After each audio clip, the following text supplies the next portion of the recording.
நல்லா பேசுங்க, ரொம்ப நல்லா பேசுங்க.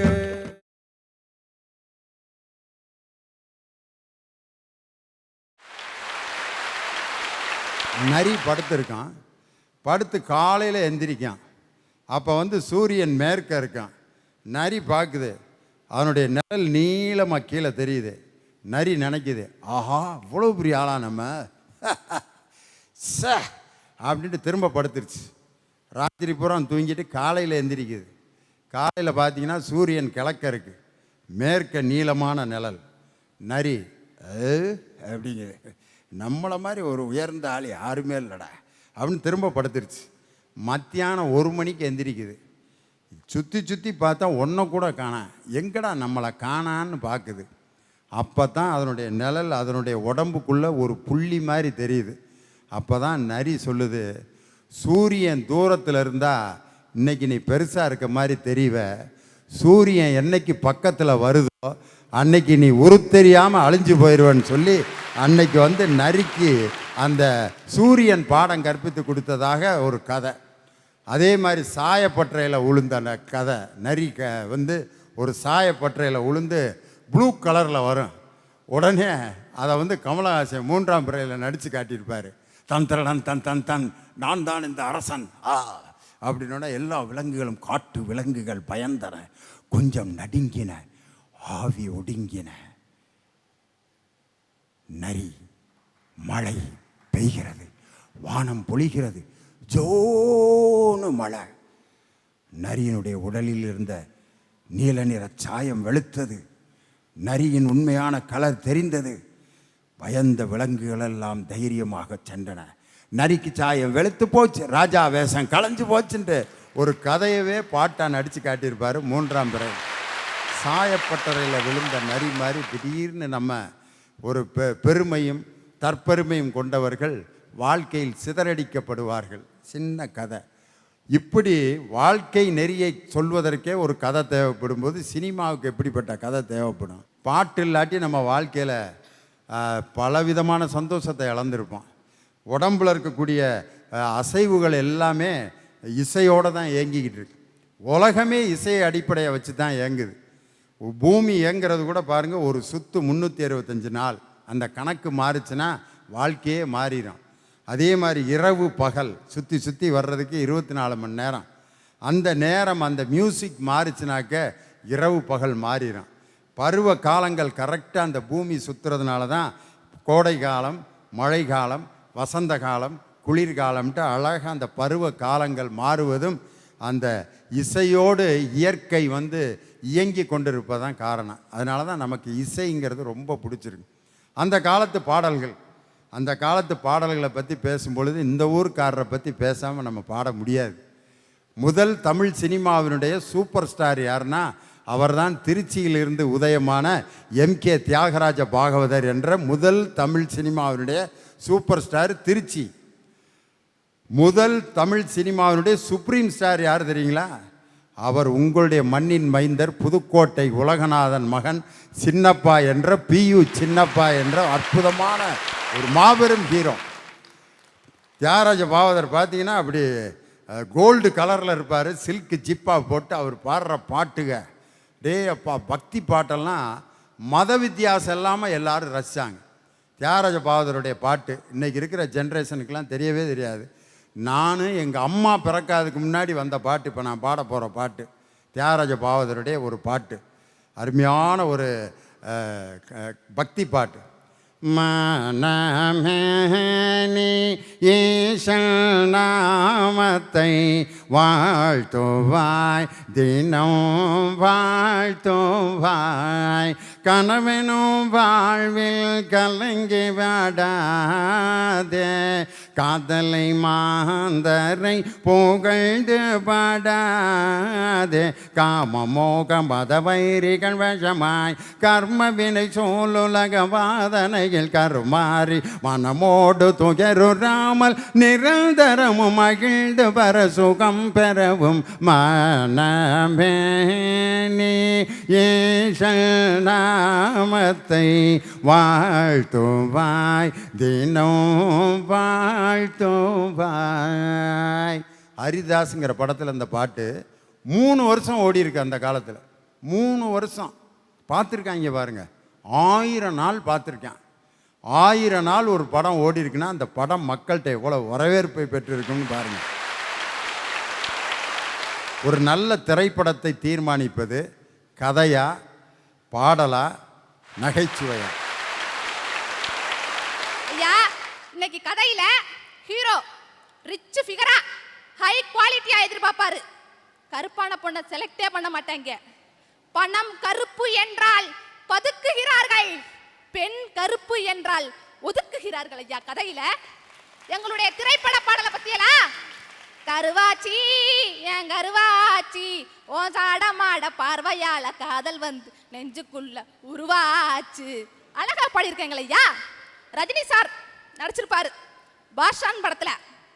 ரா ரா ரா ராமையா, எட்டுக்குள்ள வாழ்க்கை இருக்கு ராமையா, எட்டு எட்டாம் மனுஷ வாழ்க்கை பிரிச்சுக்கோ, எந்த எட்டில் இருக்க நீயும் தெரிஞ்சுக்கோ. உங்க நகைச்சுவை சொன்னுச்சா, உங்க கதை சொன்னுச்சா? 5 நிமிடம்ல ஒரு படத்துல இப்படித்தான் இந்த வாழ்க்கை இருக்க வேண்டும், இப்படித்தான் இந்த வாழ்க்கை இருக்க வேண்டும், எட்டு எட்டா அழகா பிரிச்சு கொடுத்தது எங்களுடைய பாடல் ஐயா. ஐயா கலைஞர் ஐயா செம்மொழி மாடம்னு ஒன்று நடத்தினாங்க. அங்கே போய் செம்மையான மொழி செம்மொழி, செம்மை கூட்டல் மொழி செம்மொழி, தனிமையான மொழி, உயர்வான மொழி, உன்னதமான மொழி, ஆழமான மொழி, அன்பான மொழின்னு உங்க கதையை சொன்னீங்கன்னு வச்சுங்களே, ஒருத்தர் இருக்க மாட்டேன். அங்கே ஒரு 2 காமெடி ஆக்டரை கூட்டி எது நடிக்க சொல்லுங்க, அவன் காமெடி பண்றேங்கிற பேர்ல மொழியை கேவலப்படுத்திட்டு போயிருவேன். ஆனா எழுந்தாரு பாருங்க எங்க ஐயா, ஓரறிவு முதல் 6 அறிவு உயிரினும் வரையிலே உணர்ந்திடும் உடல் அமைப்பை பகுத்து கூறு, செம்மொழியான தமிழ் மொழியா, தமிழ் மொழி தமிழ் மொழி தமிழ் மொழி. இந்த பாடலை கேட்ட பின்பு ஒவ்வொரு தமிழனுக்கும் நாடும் ஓர் தமிழன் என்று வீரப்பாலை ஊட்டியது எத்தகைய பாடல் ஐயா. தங்க மீன்கள்னு ஒரு படம் இருக்குது, அந்த படத்துல ஒரு நகைச்சுவையும் இல்லை, கதை ஒண்ணுமே புரியல. பாடல் பத்தியலா, மகள்களை பெற்ற அப்பாவிற்கு மட்டும்தான் தெரியும் முத்தம் காமத்தில் சேர்ந்தது இல்லை, ஆனந்த யாழை மீட்டுகிறாய் அடி நெஞ்சில் வண்ணம் தீட்டுகிறாய். அழகா எழுதியிருக்க ஐயா பாடலு ஐயா. ஒவ்வொரு இஸ்லாமியனுக்கு தன்னுடைய குர்ஆன் எவ்வளவு முக்கியமோ, ஒவ்வொரு ஹிந்துவிற்கு தன்னுடைய பகவத்கீதை எவ்வளவு முக்கியமோ, ஒவ்வொரு கிறிஸ்துவனுக்கு தன்னுடைய பைபிள் எவ்வளவு முக்கியமோ, அதை விட முக்கியம் ஒரு நல்ல திரைப்படத்திற்கு எங்களுடைய திரைப்பாடல்களே. ஐயா, இந்த உலகம் எங்க போகுது? எங்கேயா போயிட்டு இருக்கு? எங்க போகுது தெரியுமாயா? சூரியனை சுத்தி தான்யா போய்கிட்டு இருக்கு. ஆனா அந்த உலகத்துக்குள்ள இருக்க நம்ம என்ன பண்றோம்? காலையில இருந்து சாயங்காலம் வரைக்கும் சுத்துன்னு சுத்துறோம். என்னத்துக்கு சுத்துறோம் நமக்கே தெரியல. ஆனா நம்ம பாக்குறவங்களை பார்க்கும்போது சிரிக்கிறோமையா ஒரு சிரிப்பு, அந்த சிரிக்கும் போது என்ன நடக்குதுன்னு தெரியுமாயா? நம்ம கலோரிஸ் பர்ன் ஆகி நமக்கு பிரிஸ்க் கிடைக்குதுயா. நமக்கு தெரிஞ்சவங்களை பார்த்து சிரிக்கும் போதே அந்த பிரிஸ்க் நமக்கு கிடைக்குதுன்னா 3.5 மணி நேரம் படத்தை பார்க்கும்போது நமக்கு அதுல வர்ற நகைச்சுவையை பார்த்து கிடைக்கிற பிரிஸ்க் தயா வாழ்க்கைக்கு உதவுன்னு நகைச்சுவை பத்தி பேச வந்திருக்கேன். பாட்டு தான் முதல்ல இசை வெளியீட்டு விழா தான் இருக்குது, நகைச்சுவைக்கு இருக்குதா கதைக்கு இருக்குதான்னு? நகைச்சுவைக்கு இல்லைன்னு எவையா சொன்னா? நான் சொல்றேன், பேரு மட்டும்தான் சின்னமா மாற்றம் இருக்கு. என்ன தெரியுமாயா? ட்ரெய்லருங்க. ட்ரெய்லரை ஹீரோவை பத்தி சொல்றதை விட ஹீரோயினை பத்தி சொல்றதை விட எங்க காமெடியனோட பஞ்சு டைலாக தான் ஃபர்ஸ்ட் சொல்றாங்க. ட்ரெய்லரை பார்த்துட்டு என்ன தோன்றான், ஐயா இவன் என்னமா நடிச்சிருக்கான், அந்த காமெடியன் செம்மையா சொல்றான், இந்த படத்தை நம்ம பார்க்கணும்னு தோன்றது எதனால? ட்ரெய்லராலங்க. ஸோ நகைச்சுவைக்கு வெளியீட்டு விழா என்னன்னா அது ட்ரெய்லரியா? ஐயா, நமக்கு எல்லாருக்கும் முதல்ல நம்ம எல்லாரும் தாயா, நம்ம தாயை தான் ஃபர்ஸ்டா நினைப்போம். அந்த தாய் பாட்டால தான் தாயோட பாசம் நமக்கு தெரியுதுன்னு சொல்றாங்க. நம்ம வேலையில பட்டதாரி படத்தையே எடுத்துக்கங்கய்யா.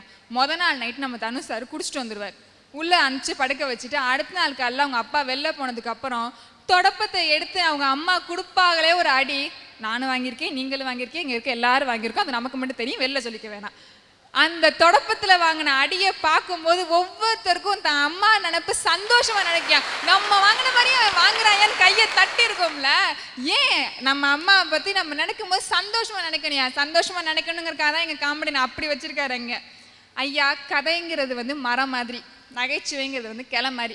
ஏன்னா அந்த அப்புறம் நகைச்சுவை பத்தி பேச நகைச்சுவை கிளைன்னு சின்ன பாட்டை சொல்லுதுன்னு நினைக்கிறீங்க. இருக்கிற கிளையெல்லாம் வெட்டுங்க, மரத்துல என்னையா அழகு இருக்கு, பட்டு போச்சுன்னு வெட்டி போட்டு போயிட்டே இருப்பாங்க. அதே எங்க நகைச்சுவை மட்டும் அந்த கிளை பூ பூத்து காய் கணிச்சுன்னா குருவிகள் வந்து கூடு கட்டியா. அதே மாதிரிதான் ஒரு திரைப்படத்துல நகைச்சுவை இருந்தாதான் மக்கள் அதை பார்க்க வருவாங்கய்யா. பெண்கள் முன்னேற்றத்துக்குன்னே எங்க நகைச்சுவையில ஒருத்தவங்க இருக்காங்க. அவங்க வாழ்க்கையே அர்ப்பணிச்சிருக்காங்க. யாருன்னு நினைக்கிறீங்க? தன்னோட ஹஸ்பண்டுக்கு எவ்வளவு மரியாதை கொடுக்கணும், எவ்வளவு பண்பா நடத்தணும்னு எங்க கோவை சரளாமாவை இருக்காங்களே, அவங்கள மறந்தவங்க இருக்காங்களா ஐயா? ஐயா, நான் போய் சொன்னேன் இந்த மாதிரி எங்க பிள்ளைங்கள்ட்ட வந்து நகைச்சுவை பத்தி பேச போறேன் அப்படின்னு சொன்னீங்க. அது சாப்பாட்டுல வைக்கிற ஊறுகாய் மாதிரிடி, அதை பத்தி ஏன் பேசுறேன்னு. அங்க நான் சொன்னேன்யா, ஊறுகாய் பிடிக்காதவங்க எவனாச்சும் இருக்கானா? எத்தனை வகை இருந்தாலும் ஊறுகாயை தொட்டு சாப்பிட்றோம்ல, சாதத்துல இருந்து சரக்கு வரைக்கும் ஊறுகாய் இருக்குல்ல.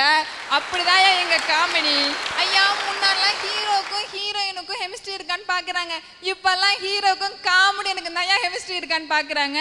ஹீரோ கதாநாயகன் வந்து யாரை பார்த்து முடிவு பண்றாரு? இப்பெல்லாம் நகைச்சுவையாளர் யாரு, அவருக்கு எனக்கு கெமிஸ்ட்ரி ஒர்க் அவுட் ஆதான்னு பார்த்துட்டு தான் முடிவு பண்றாரு. பேய் படத்துக்கே வருவோம்யா. நம்ம தமிழ்நாட்டு பேய் படத்துல ஒரு முக்கியமான இது என்ன தெரியுமாங்கய்யா? பேயை பார்த்து நம்ம எம்பிட்டுக்கு எம்பிட்டு பயப்படுறோமோ அவ்வளோக்கு அவ்வளோ சிரிக்க வைக்கிறேன். ஏன் தெரியுமா? வீட்டிலே பேய் தான் இருக்குது, அதை பார்த்து பயந்துகிட்டு இருக்கோம். அந்த மனுஷனை படத்துக்கு உட்கார வச்சுட்டு அங்கேயும் பயமுறுத்தலாமா? அதுக்காக தான் எங்கள் காமெடியை வச்சுருக்காங்க. காஞ்சனா படம் எல்லாரும் பார்த்துருப்பீங்க. மொதல் பாட்டில் சிக்கன் பீஸேன்னு சின்ன பிட்டு சீன் தான் வச்சுருந்தாரு நம்ம லாரன்ஸ் சார்.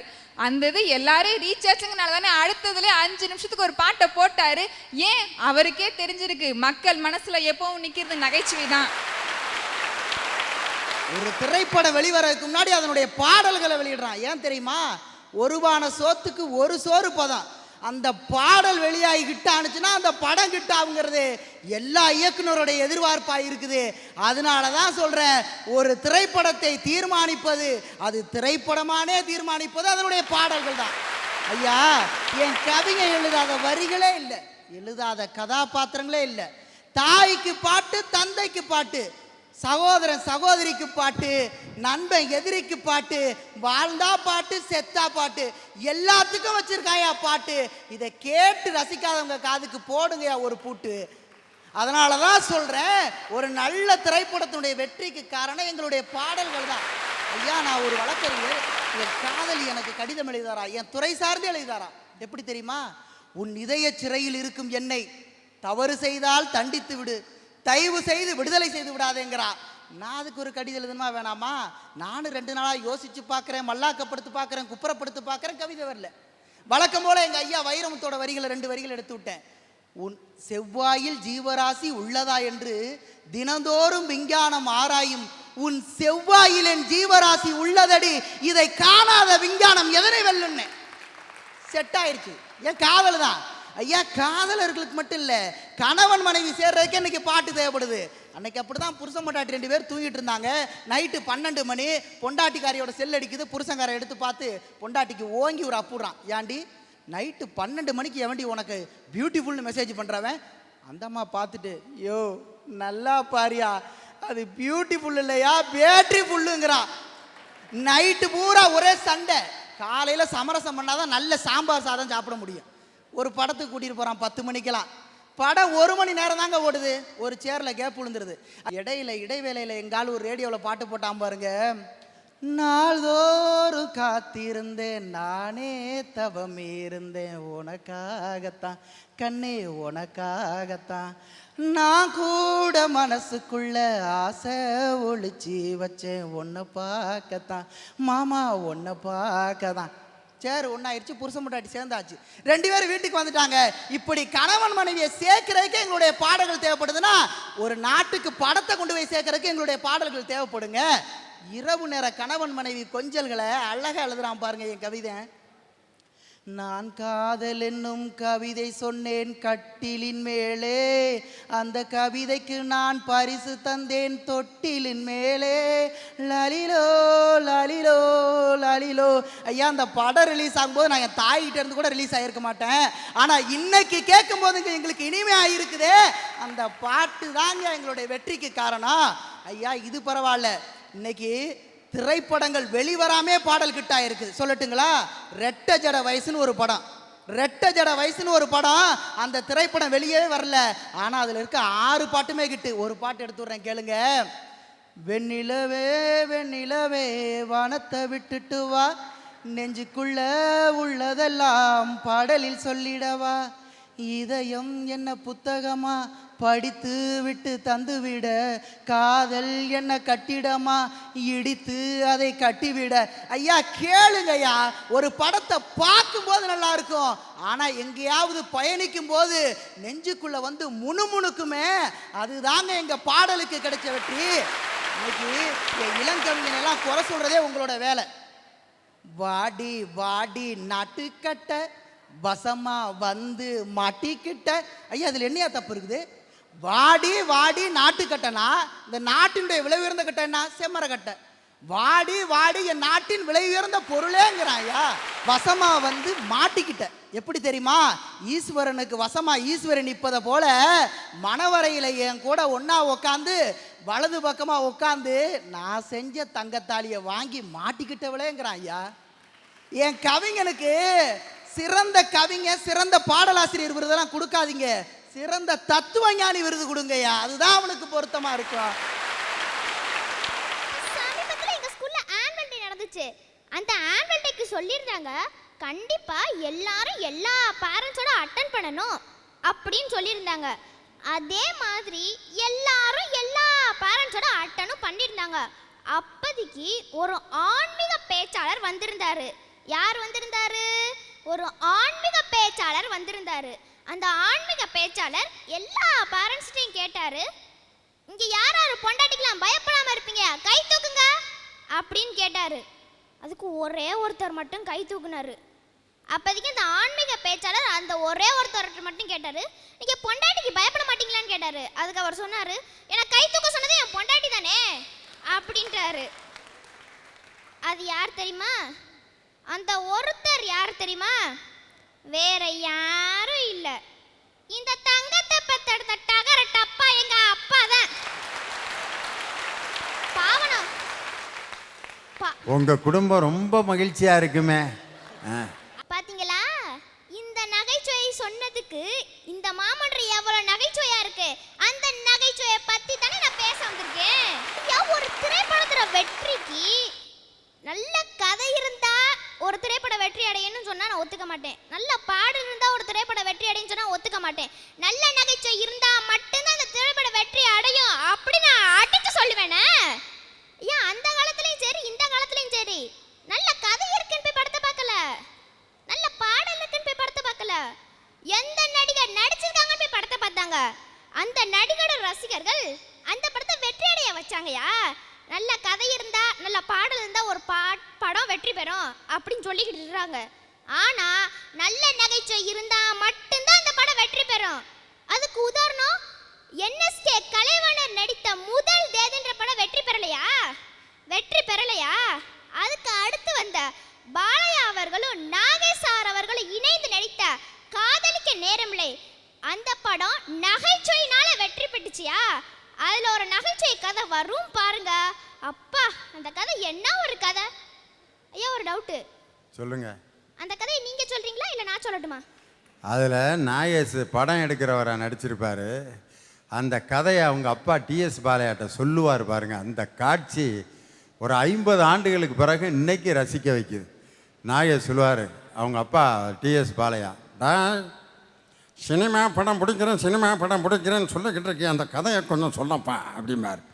உடனே நாகேஷ் பேர் அதில் செல்லப்பா பா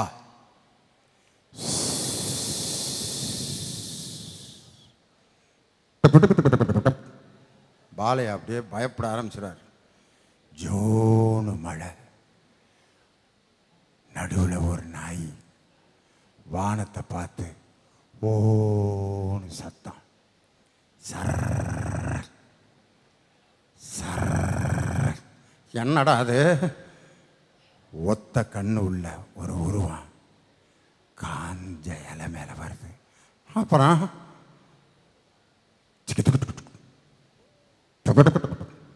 என்னடா மழை பெய்கிற அந்த தண்ணி கீழே விழுகிற சத்தம்.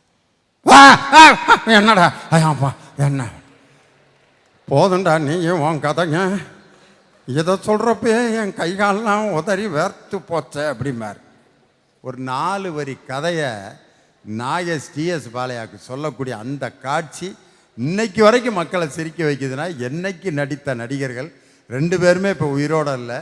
அதை டைரக்ட் பண்ண ஸ்ரீதரன் இன்னைக்கு இல்லை, இறந்தும் இன்னும் வாழ்ந்து கொண்டிருக்கிறார்கள் என்று சொன்னால் அந்த நகைச்சுவை கலைஞர்களுடைய நடிப்பும் நகைச்சுவை உணர்வும் தான். அருமை, நல்ல நகைச்சுவை ஞாபகப்படுத்து. கரெக்ட்.